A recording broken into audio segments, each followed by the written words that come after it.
Bom dia, toda a Assembleia, graça e paz. Já podíamos quase dizer em várias línguas, né? Welcome, willkommen, a toda a Assembleia, sejam muito bem-vindos.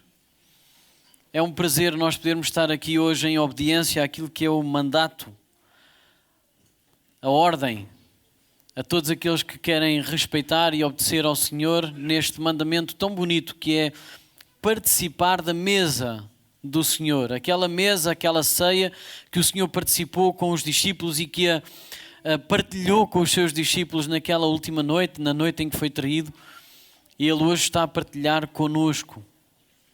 Ele hoje está a partilhar connosco. Então é um privilégio muito grande. Nós temos estado, já desde setembro, a pensar acerca do reino de Deus. Desde setembro que nós começámos acerca do reino de Deus e estamos agora no Evangelho do reino de Deus. Então é uma das questões mais práticas, e nós vimos a semana passada que nós podemos mostrar a nossa alegria, a nossa gratidão ao Senhor é buscar o seu reino e a sua justiça em primeiro lugar. E é isso que nós estamos de alguma forma a fazer, não é? Nós estamos a dizer muito obrigado, Senhor, pela tua dádiva. E nós nesta quadra, nós estamos especialmente nesta quadra a lembrar a grande dádiva de Deus a nós, que é o seu Filho amado. Nós não conseguimos imaginar o quão profundo e o quão especial é nós termos tido a possibilidade de sermos resgatados pelo próprio Deus. E esta quadra lembra o início prático dessa promessa, que estava desde o início, em Gênesis 3,15. Mas esta quadra aqui lembra o momento em que Deus desce à terra e se torna o Emanuel, o Deus conosco, o Deus entre nós, para que Ele pudesse ser Jesus, o nosso Salvador. Deus que salva. E nós temos visto agora neste Evangelho do Reino, e eu peço que os irmãos possam abrir comigo no Evangelho de 2 Lucas, no capítulo 6, e o nosso texto vai ser do versículo 46 ao 49. Temos um texto paralelo que fala sobre este mesmo momento, também em Mateus 7, mas eu hoje vou querer ir aqui ao Evangelho de Lucas, capítulo 6, versículos 46 a 49, e enquanto os irmãos estão a abrir e à procura, lembrar apenas que nós temos vindo a falar sobre o Evangelho do Reino e também retirando os princípios do Evangelho do Reino. Nós vimos que o arrependimento é aquilo que inicia. Sem arrependimento não há salvação. Vimos também que depois do arrependimento nós temos o princípio do perdão, que não só nos é direcionado a nós, como nós também, se já estamos no reino, devemos direcionar a quem nos ofende e quem nos pede realmente perdão. Não é uma opção, é uma ordem. Vimos também que quem vive esta salvação, quem vive neste perdão, vive também um princípio do reino que se chama discipulado, que é pôr os pés onde Jesus também pôs os pés, é caminhar o mesmo caminho que o nosso Mestre caminhou. E mais uma vez, não é uma opção, é uma ordem. E vimos que nesse caminho nós temos uma providência divina. E a forma como nós respondemos a essa ordem divina, a esse caminho divino, a essa providência divina, não só ao poder e ao direito que Deus tem de fazer o que quiser das nossas vidas, mas também naquela perspectiva de que Ele não só tem poder e o direito, como também Ele quer e tem a intenção de cuidar de nós. E a forma como nós vivemos a nossa vida reflete ou responde a Ele se nós realmente estamos sob o seu cuidado ou sob a nossa capacidade natural de fazer multiplicar as nossas coisas. E hoje nós vamos entrar num princípio muito importante, que é o princípio que na realidade reflete, responde a Deus se nós na realidade somos gratos e estamos na linha de que Ele desenhou para nós. definiu para nós. E esse princípio é a obediência. E hoje temos de reconhecer que a obediência é fruto visível do Evangelho do Reino. E este é o resultado mais transparente, mais verdadeiro do impacto que o Evangelho do Reino tem na vida das pessoas. Nós podemos dizer muita coisa, mas se a obediência não for um fruto visível na nossa vida, então nós verdadeiramente não fomos impactados com o Evangelho do Reino. Vamos ler as Escrituras, Lucas 6, 46 a 49, diz assim: Porque me chamais Senhor, Senhor, e não fazeis o que vos mando. Todo aquele que vem a mim e ouve as minhas palavras e as pratica, eu vos mostrarei a quem é semelhante. É semelhante a um homem que, edificando uma casa, cavou, abriu profunda vala e lançou o alicerce sobre a rocha. E vindo a enchente, arrojou-se o rio contra aquela casa e não a pôde abalar por ter sido bem construída. Mas o que ouve e não pratica é semelhante a um homem que edificou uma casa sobre a terra sem alicerces. E arrojando-se o rio contra ela, logo desabou, e aconteceu que foi grande a ruína daquela casa. É até aqui a porção das Escrituras que no fundo vai direcionar a nossa reflexão. Então nós vamos ver aqui 4 coisas importantíssimas. Aliás, começa exatamente por isso, a importância da obediência. A importância da obediência. Vamos ver também qual é a opção relativamente à obediência. A prática e, por fim, a finalidade da obediência. E este valor ou esta importância de obediência tem uma causa.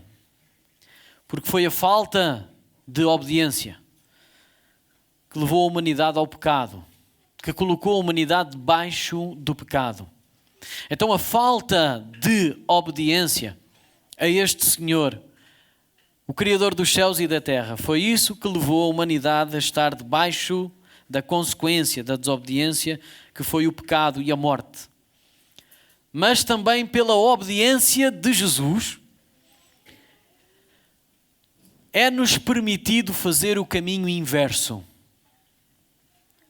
E em Romanos 5,19 diz o seguinte: Porque como pela desobediência de um só homem, muitos se tornaram pecadores. E estes muitos é todos. Mesmo na linguagem desta carta que está escrita aos Romanos. Porque diz em Romanos 3 que todos pecaram. E todos carecem, necessitam da glória de Deus. Mas assim também, por meio da obediência de um só, muitos se tornaram justos. E sabe que na linguagem de Paulo este muitos não é igual. Porque aqui já não é todos. É todos quantos creem no seu nome. E todos os que creem, obedecem. E esse é o grande marco. Essa é a grande distinção entre o crente e o descrente. A obediência. O princípio do Evangelho do Reino. Esta causa, este valor da obediência e da desobediência que tiveram o seu próprio efeito.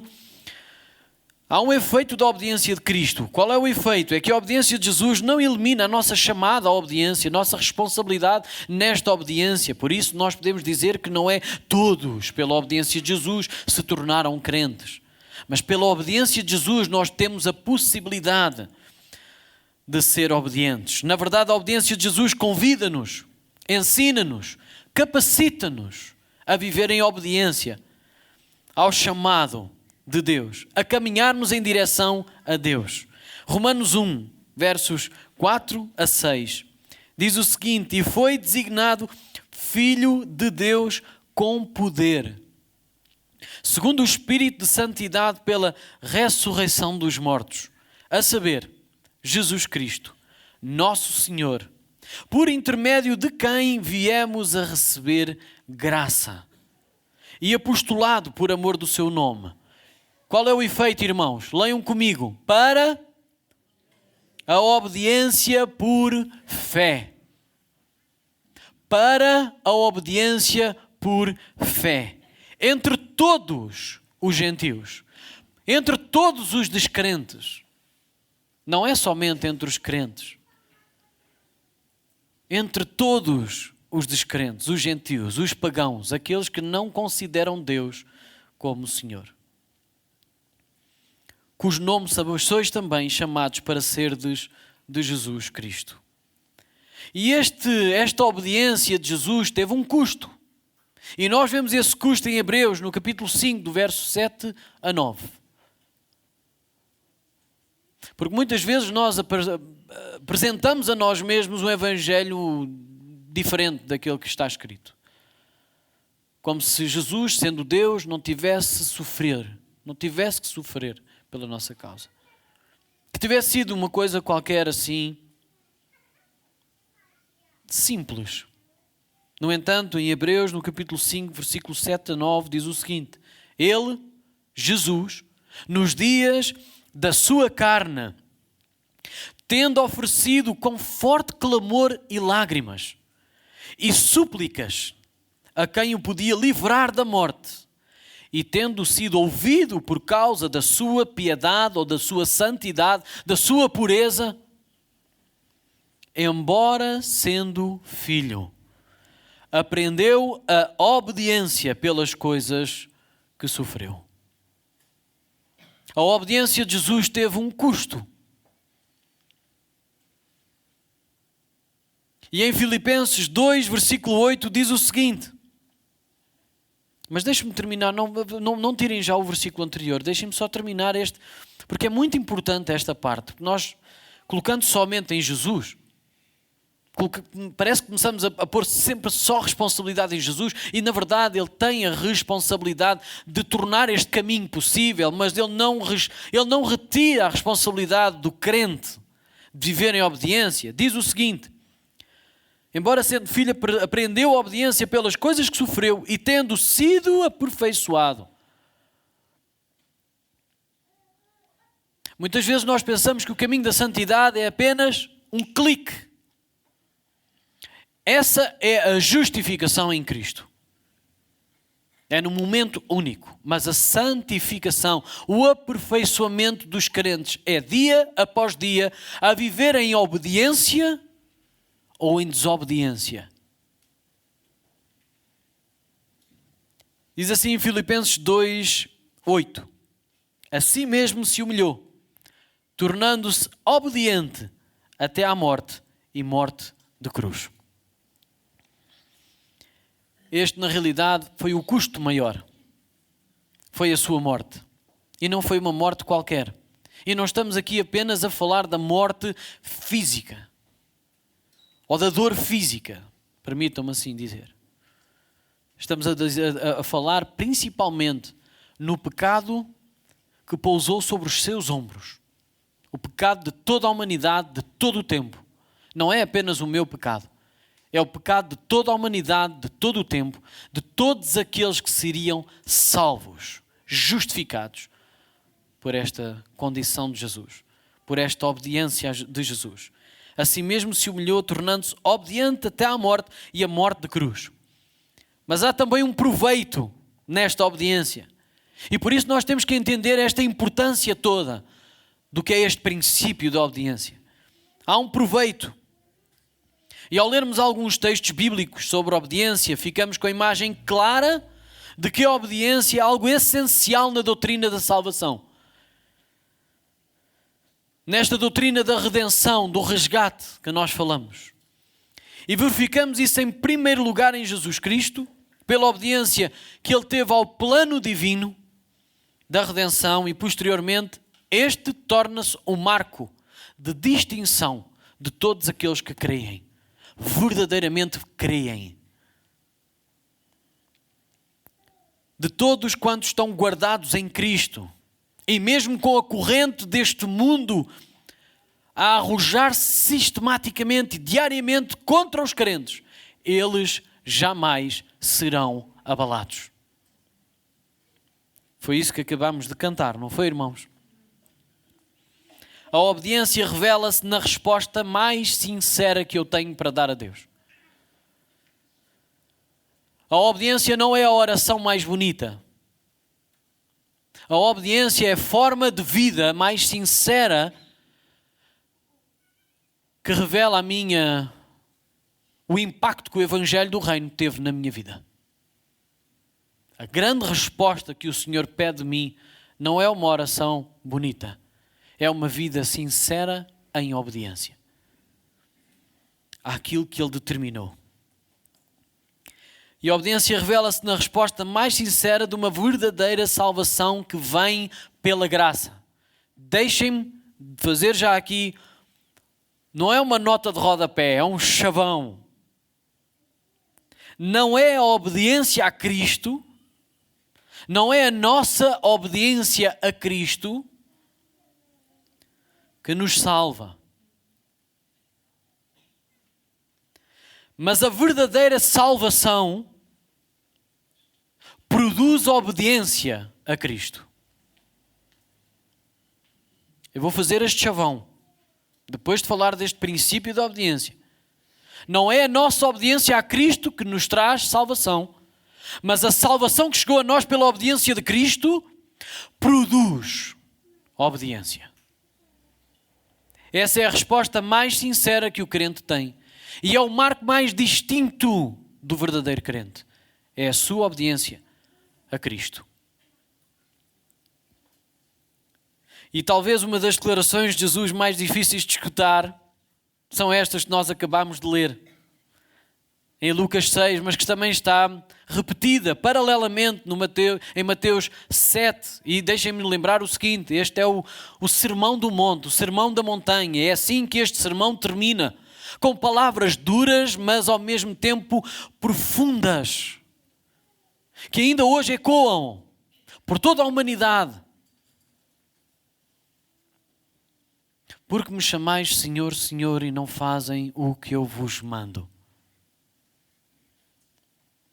Jesus tinha acabado de dar um sermão que em Mateus nós temos 3 capítulos inteiros sobre pontos cardeais, importantíssimos, princípios da vida do crente. Eu convido-vos a ler e a reler e a reler e a reler. Aliás, foi este sermão do monte que transformou, ou que Deus utilizou para começar a transformar a minha vida. Porque eu, quando fui ganho para Cristo, eu era ignorante às coisas de Cristo. Eu simplesmente fiquei rendido ao poder de Deus. Eu não conseguia voltar para trás, mas eu ainda não tinha as ferramentas de como caminhar esse caminho. E Deus guiou-me a este sermão, e eu tive com este sermão, eu não sei se foi durante um ano. Eu lia e relia, eu já sabia uma série de partes de cor. E fazia-me confusão como é que nós na igreja não conhecíamos aquele sermão do monte. Não conhecíamos o gênese, ou seja, o início, a base de todo o viver cristão. Porque ali nós tínhamos princípios básicos do cristianismo. E eu hoje, claro, não vou a Mateus 5 a 7, como é óbvio, mas eu estou aqui a fazer o término e a lembrar o princípio da obediência, que é esse o princípio com que Jesus termina este sermão, que é importantíssimo para os crentes, que depois de tantos princípios diz, agora devem obedecer a isto. Porque se não obedecerem, eu não sou o vosso Senhor. E Jesus termina com estas palavras quase como um convite. Porque ele estava a ouvir pela primeira vez os princípios do Evangelho do Reino. Como é que eles já poderiam viver sobre o princípio do Evangelho do Reino se estavam a ouvir pela primeira vez? Mas aquelas palavras são duras, mas profundas. E em Mateus 7, diz o seguinte, no versículo 21. Nem todo o que me diz, Senhor, Senhor, entrará no reino dos céus, mas aquele que faz a vontade do meu Pai que está nos céus. Mais uma vez relembro que não é a nossa obediência que nos salva, mas a obediência de Cristo que conclui na nossa salvação, produz obediência a Cristo. Não dá para fugir a esta realidade e a este princípio do reino. E torna-se claro nas palavras de Jesus de que a obediência é fruto inequívoco da salvação em Cristo. Quem foi alcançado pela graça e justificado pela fé no sangue de Jesus é constrangido pelo seu amor para que viva para aquele que por ele morreu e ressuscitou. Quer acompanhar-me em 2 Coríntios, no capítulo 5, versos 14 e 15? Diz exatamente isto. Este princípio que eu acabei de declarar, parafrasear, mas as Escrituras mostram-nos isto de uma forma inequívoca, clara, transparente. Diz assim em 2 Coríntios, no capítulo 5, versos 14 e 15. Pois o amor de Cristo nos constrange. O amor de Cristo está revelado em quê? Na ida à cruz. Esse foi o ápice da demonstração do amor de Deus em Cristo. A revelação plena, perfeita do Pai. Do amor de Deus por nós. Pois o amor de Cristo nos constrange. Julgando nós isto, um morreu por todos. Logo, todos morreram. E ele morreu por todos. Para quê? Para que os que vivem, e aqui diz aqueles que já nasceram, por este constrangimento, por este amor, por esta dádiva, não vivam para si mesmos, mas para aquele que por eles morreu e ressuscitou. O princípio da obediência está aqui a gritar claramente para nós. O Evangelho do Reino está a ser pregado a nós e a dizer que sem obediência nós não somos filhos de Deus. Porque a obediência, apesar de não nos salvar, é um marco distinto de quem já é salvo.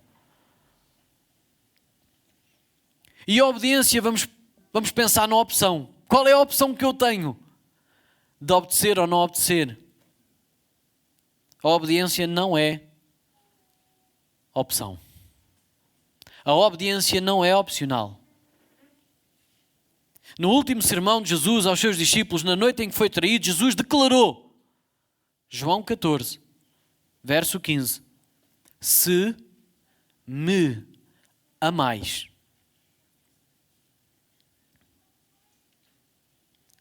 guardareis os meus mandamentos. Se vocês me amam, vocês são obedientes. A obediência a Cristo não é algo que apareça como uma opção. Mas também, irmãos, não é apresentado como uma estratégia de ganhar crédito celestial. Ok? Senhor, fui tão bonzinho, agora dá-me aquilo. Senhor, fui tão obediente, agora dá-me aquele outro. Não é uma estratégia de ganhar crédito celestial. Como nós fazemos entre humanos. Se me deres um chouriço, ou se me deres um porco, eu dou-te um chouriço, não é? Não, se me deres, como é que é? Dá-me um porco, eu dou-te um chouriço. Parvoíce, não é? Porquê é que eu trouxe isto para aqui? Ainda por cima um porco. Se houvesse aqui algum judeu que corria já fora daqui.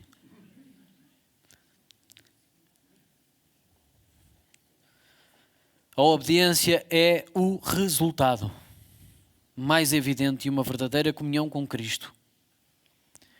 E é a obediência que nos distingue como servos, como filhos, e que diz que Ele é Senhor na nossa vida. Este é o grande argumento de toda a passagem, o que nos mostra que este é o princípio, ou é um princípio do Evangelho do Reino. Agora, a obediência tem um sentido prático, ela tem uma prática. Muitas vezes nós ficamos afogados, não é? Ok, eu quero ser obediente, mas como? Agora está a olhar para a Filipa, lembras-te, Filipa? Tu dizias muitas vezes, quando tu pregas, tu é confuso, porque depois não dás as coisas práticas. Vocês também vão ajudando a lapidar a minha faculdade de pregação. Sabiam disso, não é? O vosso amor, com que vocês me dizem a forma como vocês entenderam, não entenderam, e eu vou caminhando com vocês. Nós estamos a fazer um caminho juntos. Deus dá o dom, mas nós lapidamos a coisa, certo? Sim ou não? Na obediência nós lapidamos o nosso dom. Deus muitas vezes dá o dom em bruto. E nós, com a nossa obediência, vamos lapidando esse dom. E todos nós temos um dom. E só em obediência que nós revelamos o dom que Deus nos deu. A obediência tem um sentido prático. Versículo 46 diz: porque me chamais Senhor, Senhor, e vocês não fazem o que vos mando. Jesus não disse estas palavras vazias de sentido. E eu relembro mais uma vez que estas palavras assentam num sermão cheio de princípios práticos de vida cristã. E eu vou trazer aqui alguns.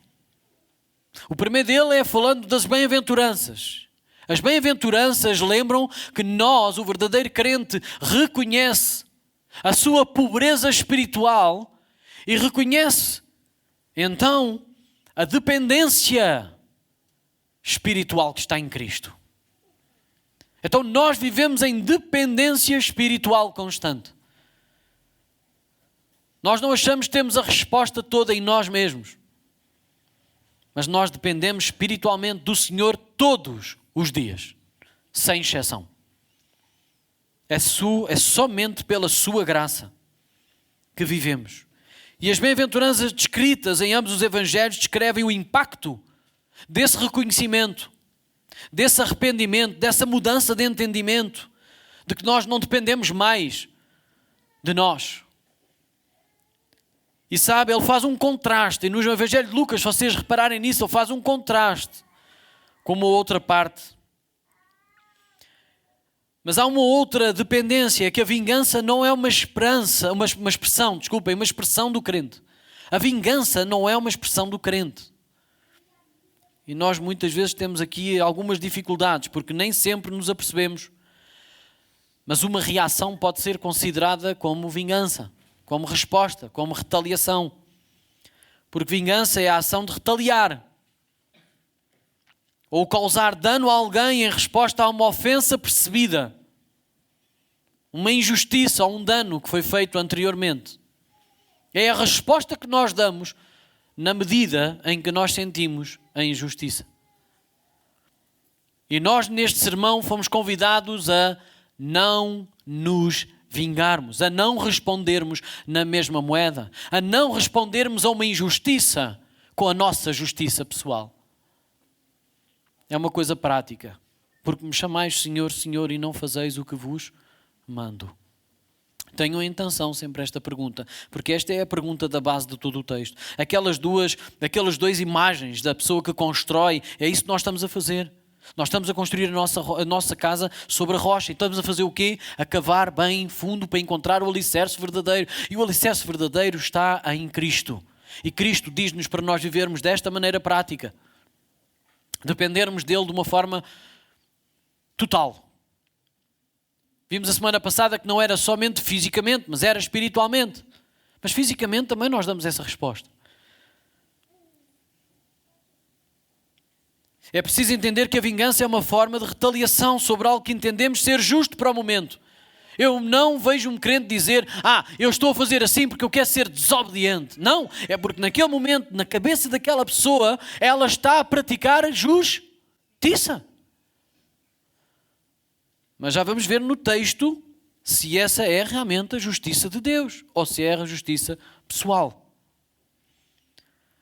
A forma como nós respondemos quando alguém nos ofende ou nos quer fazer mal vai revelar-nos o quanto nós dependemos do cuidado de Deus ou da nossa própria vingança, da nossa própria justiça. Se nós dependemos da justiça de Deus ou da justiça pessoal. A forma como nós respondemos a uma ofensa determina isso. E é fácil dizer que se ama Cristo com a boca, mas não ir ao encontro do que ele diz que é verdadeiro e justo para o crente viver. O crente deve depender de Deus em tudo, literalmente, mesmo numa resposta a uma ofensa. E ambos os relatos, Mateus e Lucas, onde está registado o Sermão do Monte, estão declarados alguns pontos cardeais, como eu estava a dizer. E apesar de nem todos os pontos estão registados, eu quero fazer aqui registro de 3 que Lucas, de forma sucinta, faz 3 contrastes. E ele faz contraste da consolação do reino versus a consolação terrena. E isto nós encontramos dos versículos 20 a 26, que está antes do nosso texto. Mas lembrem-se que a pergunta de Jesus assenta nestes princípios. Vocês estão consolados? O vosso verdadeiro consolo, a vossa verdadeira esperança, ou a vossa verdadeira tranquilidade está assente no reino de Deus? Ou na vossa capacidade de viver esta vida e na vossa vingança pessoal de trazer resposta às ofensas e dificuldades humanas? Lucas está a registar no Sermão do Monte exatamente estes 2 princípios em contraste. A consolação do reino versus a consolação terrena. E Jesus revela que a pobreza espiritual ou, por outro lado, a arrogância espiritual. Porque se vocês repararem no texto de Lucas, vocês têm bem-aventurados os que choram e no outro lado é os que riem. Ai dos que riem. E não está a dizer que nós não somos povo de riso. Está a dizer daqueles que se contentam, que têm a arrogância espiritual de achar que em si mesmos têm a resposta da salvação. Que não precisam de Deus. E esse é o contraste, poderão verificar isso.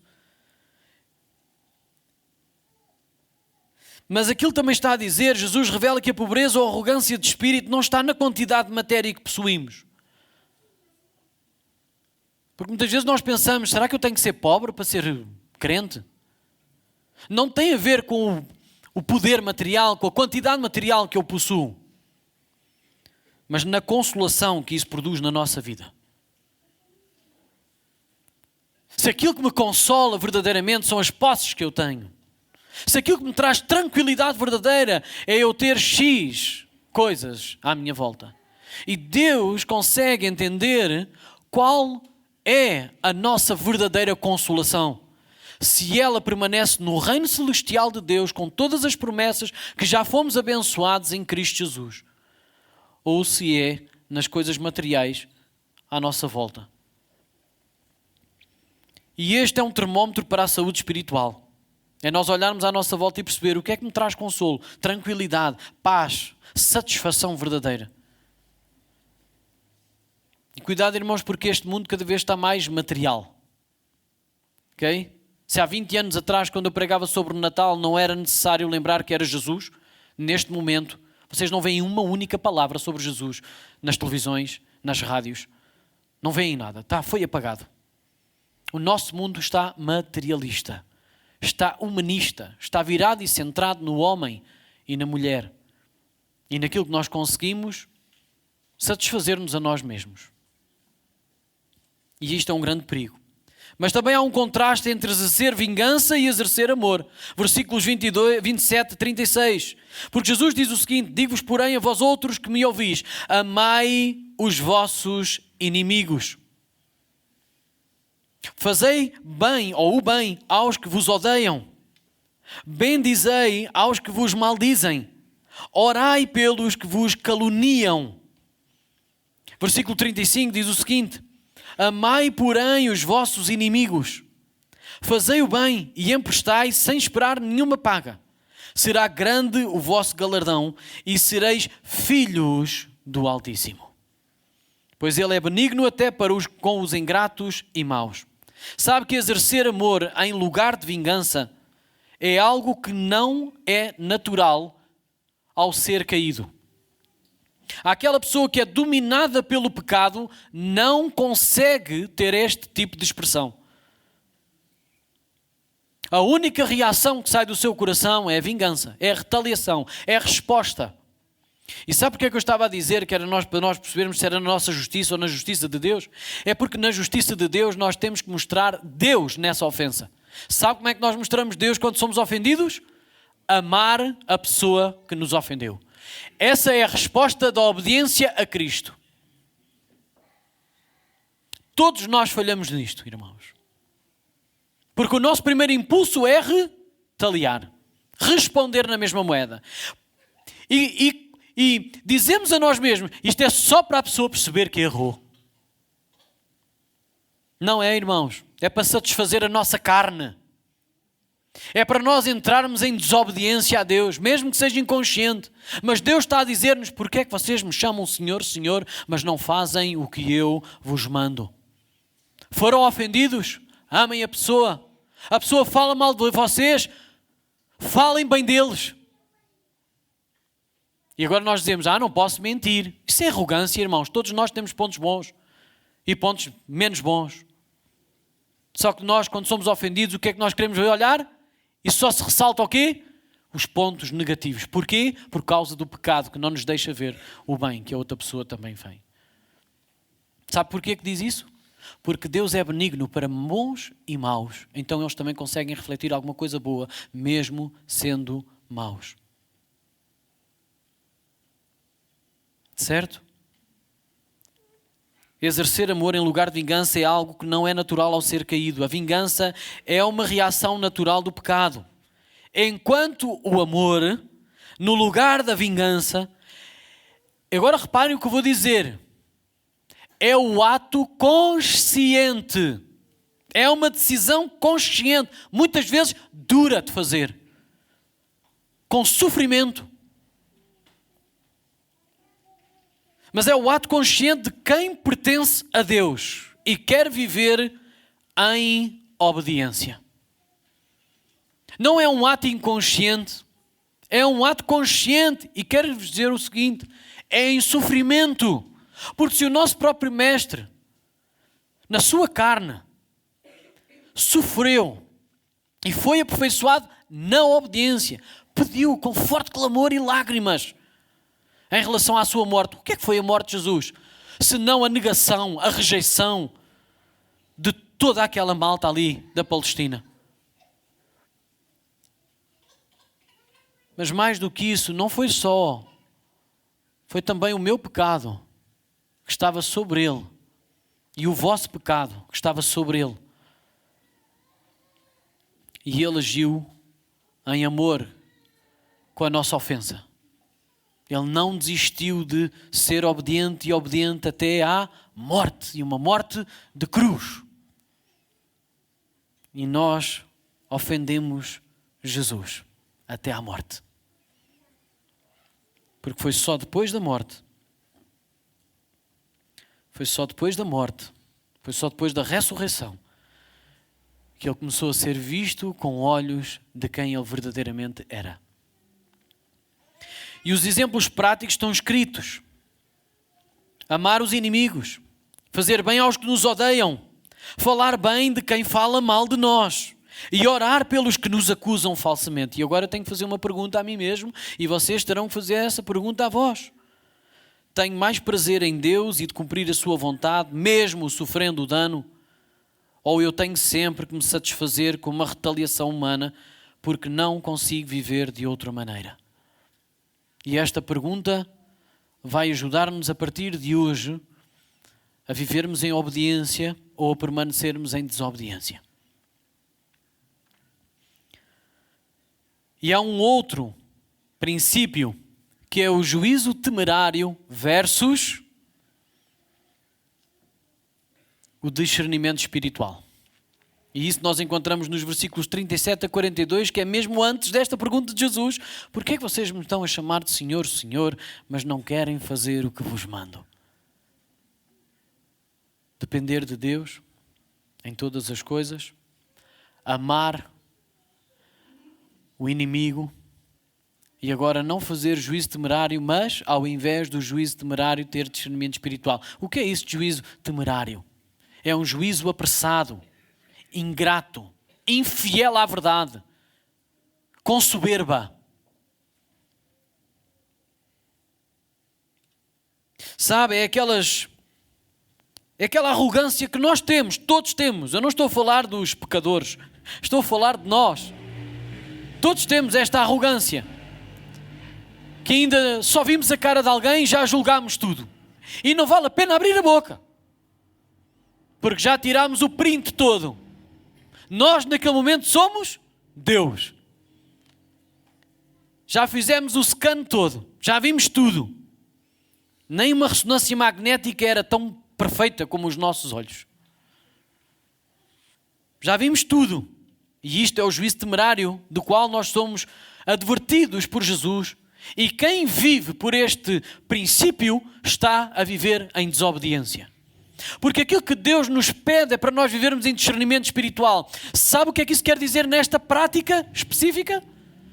Antes de julgar os outros, faz um autoexame a ti mesmo. Queres tirar o cisco que está no olho do teu irmão? Então primeiro tira a trave que está no teu.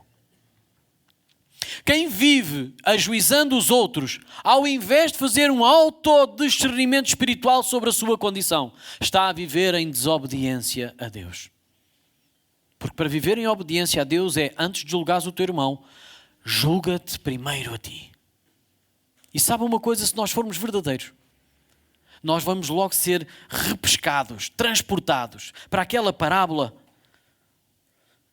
em que aquele que lhe foi perdoado uma dívida que ele jamais conseguiria pagar, quando encontrou o seu irmão que lhe conseguia pagar aquela dívida, com algum esforço, sim, mas era possível, ele trancou-o na prisão. Automaticamente nós somos repescados ali a dizer assim: como é que eu posso ajuizar o meu irmão com um juízo destes, arrogante, obsceno, se o próprio Jesus já me perdoou de algo muito superior? Como é que eu posso reter o perdão se vir arrependimento na própria pessoa? Como? Não posso. Por isso é que Jesus diz de uma forma muito clara: porque me chamam Senhor, Senhor e não fazem o que eu vos digo. Não dependem de mim totalmente. Vocês acham que são capazes por vocês mesmos.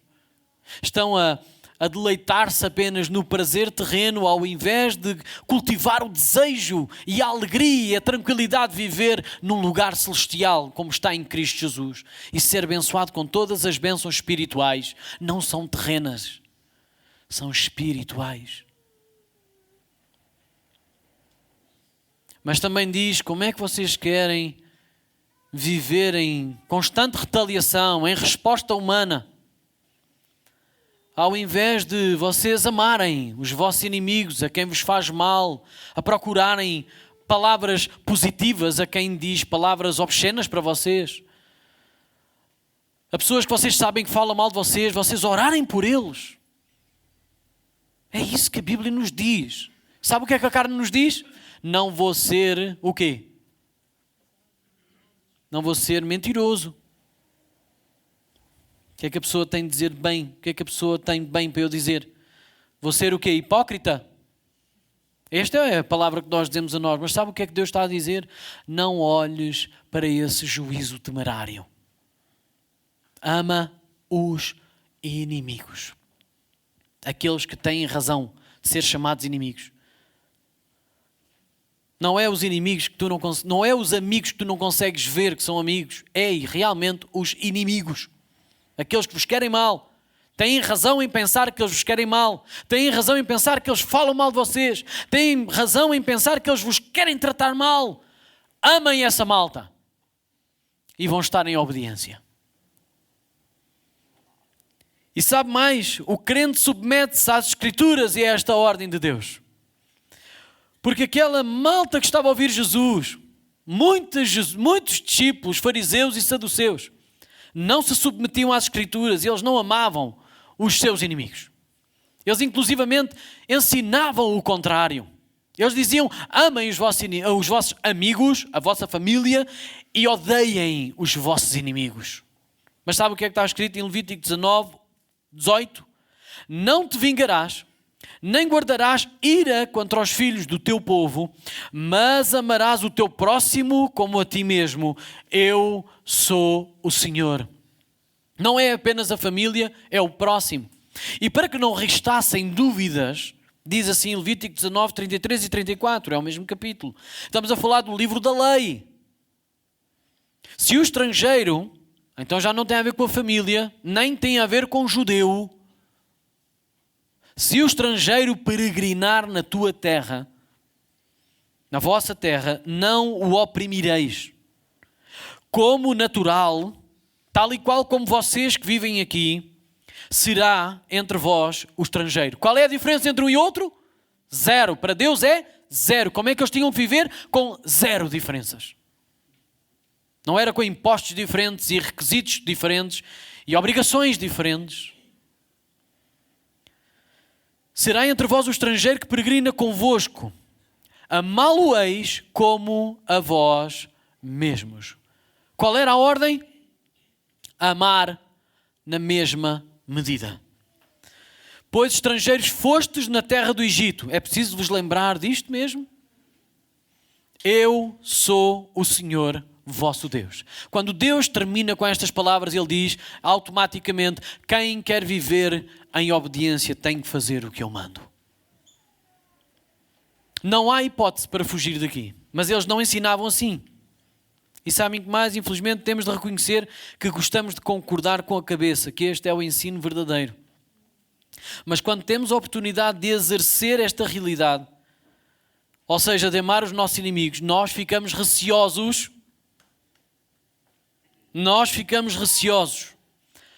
Com que estilo de justiça imediata é que nós vamos obter?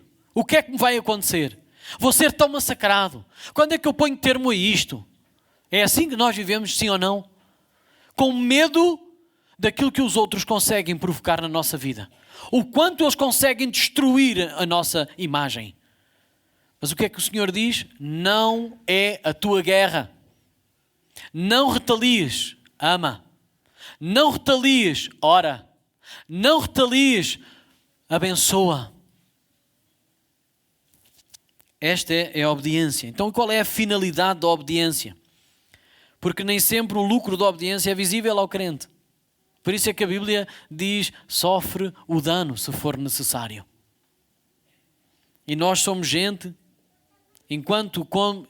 mesmo como crentes, nós estamos ainda a despedir-nos deste tabernáculo, desta carne, desta necessidade, não é? Então nós temos dificuldade em não ter lucro nas coisas. Quem é que gosta de ter prejuízo nas coisas? Mas sabe, o crente deve ter prazer em ter prejuízo, se isso incluir obediência a Cristo. Não foi isso que o Senhor Jesus nos mostrou? Qual foi o benefício da cruz? Foi para Jesus? Não, isso foi prejuízo para Ele. Foi dor, lágrimas, sofrimento, rejeição, bufetadas na cara, cuspidelas no rosto. Prejuízo, prejuízo, prejuízo. E o crente tem que aprender a que muitas vezes a obediência pode trazer prejuízo visível à vida do crente. E assim, e ainda assim, manter-nos fiéis. Sabe porquê? Porque nós cavamos bem fundo e nós não estamos alicerçados numa areia que se chama satisfação natural, reivindicação dos nossos direitos humanos, mas está fundamentada em Cristo Jesus, que sofreu tudo o que estávamos para nós sofrermos. Sofreu tudo o que nós tínhamos de sofrer, mas em nosso lugar. Então a finalidade da obediência nem sempre tem lucro para o crente, ou visível ao crente. Ou seja, a obediência nem sempre se traduz em algo que pré-definimos como um benefício. E nós vemos isso em vários testemunhos. Ou seja, que nem sempre foi benefício. Qual foi o benefício de Estevão de ser obediente à cruz? Ou obediente a Deus? Qual foi o benefício dele? Levar umas pedradas bem assentes. Qual foi o benefício de Tiago ter permanecido fiel ao Evangelho? Ser trespassado com a espada de Herodes. Qual foi o prejuízo ou benefício de Pedro e Paulo terem sofrido muitas prisões e chicoteadas? É prejuízo, prejuízo, prejuízo, prejuízo. Contudo, eles viam nisso benefício. Graças te damos, ó Deus, por sermos estarmos na possibilidade, ou seja, termos sido contados como possível sofrer dano, continuar as chagas de Cristo, continuar os sofrimentos de Cristo. Eles viram nisso um benefício. Então, onde o descrente vê prejuízo, o crente vê benefício, mesmo que soframos o dano. Porque o nosso benefício, a nossa alegria está na obediência. Essa é a grande distinção do crente. Viver em obediência. A obediência pode vir em prejuízo, Mas sabe o quê? O crente supera o prejuízo da injustiça humana. O ensino de Jesus é que amemos quem nos odeia e quem procura fazer-nos mal. Mas ouçam, se esperamos amar apenas aqueles que nos amam, que diferença há entre crente e descrente? Qual é a diferença? Jesus diz que é zero. É aí que está a diferença entre crente e descrente, aquele que tem a capacidade de sofrer o dano em lugar de obediência. Então o crente supera o prejuízo da injustiça humana. Amai, porém, os vossos inimigos, fazei o bem e emprestai sem esperar nenhuma paga. Será grande o vosso galardão. Aqueles que estão a construir um galardão destes conseguem superar o prejuízo da injustiça humana. Mas quem não está a construir neste galardão celestial não consegue e resvala para a retaliação humana e passa sempre a ser a mesma pessoa, sem transformação da obediência. O crente sofre a obediência por amor a Cristo. Sabe o que é sofrer? Ser transformado. O crente por amor a Cristo sofre a injustiça humana para que a sua vida demonstre o amor de Deus em última análise. E por esse meio possa revelar a benignidade e misericórdia do Pai. O galardão do crente não está na justiça terrena, mas ele procura ter o seu prazer em obedecer a Deus, sistematicamente. E com isso guiar o injusto a Cristo. Por isso é que Jesus diz, guiará um cego outro cego? O que é que ele está a dizer aos crentes? O verdadeiro crente vai guiar o cego, mesmo sendo injustiçado por esse cego. Se vocês retaliarem na mesma resposta, que tipo de justiça de Deus é que esse cego vai verificar? Nenhuma. Pode um cego guiar outro cego? Não. Cairão os dois no mesmo buraco. Faz sentido? O justo guia à justiça, à verdadeira justiça, através da obediência. E nós não podemos esperar levar ninguém a acreditar no amor de Cristo, na sua justiça, sem estarmos dispostos a sofrer um pouco esta injustiça humana. Por algum momento, desde que isso demonstre o caráter de Cristo, desde que isso mostre a justiça de Deus. Diz assim em Lucas 6, 39, 40, propôs-lhes também uma parábola, pode porventura um cego guiar a outro cego? Não que irão ambos no barranco? O discípulo não está acima do seu mestre. O que é que o Senhor Jesus está a dizer? Vocês têm que obedecer à minha vontade. Por isso é que ele termina este sermão dizendo, porque me chamais Senhor, Senhor, e não querem fazer o que vos mando. Sabem que Jesus já estava a fazer o quê? A ver o futuro. Porque ele estava a dizer pela primeira vez estes pontos cardeais. E ele sabia que havia uma guerra carnal e espiritual entre as pessoas que iam ouvir aquilo. E havia a guerra de, eu tenho que retaliar. E a parte do Espírito dizer, não vais retaliar. Esta é uma oportunidade de tu mostrares obediência ao teu Deus. Esta é uma oportunidade de tu mostrares, guiares essa pessoa que é cega, que é caída à justiça de Deus. Essa é uma oportunidade de revelar Cristo às pessoas. Não percas essas oportunidades. Esta é a verdade que está inscrita neste texto. Nós devemos aproveitar todas estas oportunidades que nós vemos como prejuízo e injustiças para mostrar a justiça de Deus. A obediência não só revela ao injusto a justiça de Deus, mas ela também beneficia o crente. Sabem que o crente é beneficiado e capacitado na obediência. E eu quero ler convosco, e é o último texto, e eu peço ao grupo de louvor que possa subir. Em 2 Coríntios 10, 4 a 6, diz assim, porque as armas da nossa milícia não são carnais, e sim poderosas em Deus, para destruir fortalezas. Ora, o que não é esta retaliação humana, se não é uma fortaleza na nossa vida, é o que então? Esta dificuldade em que nós temos de escolher amar a pessoa que nos ofende, ao invés de retaliar, é uma fortaleza na sua vida? É uma força? Então quero-vos dizer que as nossas armas na nossa milícia não são carnais, e sim poderosas em Deus para destruir fortalezas, anulando nós sofismas. Ou seja, pensamentos arrogantes, historinhas e toda a altivez que se levanta contra o conhecimento de Deus. E levando cativo todo o pensamento à obediência a Cristo. Sabe o que é que a obediência faz no crente?